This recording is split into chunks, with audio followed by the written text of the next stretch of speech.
Cricket की दुनिया का सब तो वड्डा मुकाबला चंद लम्हिਆਂ ਦੀ दूरी ते वे लाहौरियां दा जोश आसमाना ते पाकिस्तान की जीत ਲਈ पूरी उम्मीद ने मजीद दसन के नुमाइंदे मलिक मुश्ताक अपडेट करना की सूरत हाल है।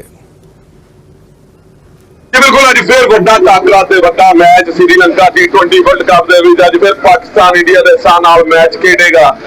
लाहौरिये पुरजोश ने मुकम्मल तौर पर लाहौरिये ने तैयारियां कर लिया ने कि रज के ते खुशी नाल मैच देखांगे ते पड़का भी लावांगे।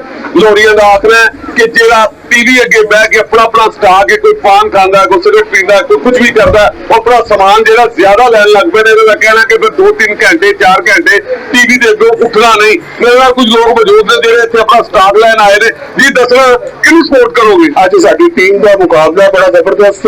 ਅਸੀਂ ਆਪਣੇ ਸਾਰੇ ਕੰਮ ਕੋਲ ਛੱਡ ਕੇ ਸਟਾਫ ਤੋਂ ਲੈ ਲਏ ਨੇ ਤੇ ਜਦੋਂ ਤੱਕ ਅਸੀਂ ਫਤਹ ਹਾਸਲ ਨਹੀਂ ਕਰਨੀ ਅਸੀਂ ਟੀਵੀ ਅੱਗੇ ਨਹੀਂ ਉੱਠਣਾ ਤੇ ਇਨਸ਼ਾਅੱਲਾ ਤਾਲਾ ਸਾਡੀ ਟੀਮ ਦਾ ਹਰ ਖਿਡਾਰੀ ਇੱਕ ਫੌਜੀ ਜਵਾਨ ਹੈ ਤੇ ਉਹਨਾਂ ਨਾਲ ਲੜ ਕੇ ਅੱਜ ਅਸੀਂ ਮੁਕਾਬਲਾ ਜਿਹੜਾ ਜਿੱਤ ਲੈਣਾ ਜੋ ਮਰਜ਼ੀ ਹੋ ਜਾਵੇ। ਲਓ ਜੀ ਇਹ ਕਰਦੇ ਨੇ ਸ਼ਹਿਨशाह ਅਫਰੀਦੀ ਨੂੰ ਸਪੋਰਟ ਤੇ ਅੱਜ ਮੈਚ ਤੇ ਵੱਡਾ ਹੋਏਗਾ ਤੇ ਸਵਾਦ ਵੀ ਵੱਡਾ ਆਏਗਾ।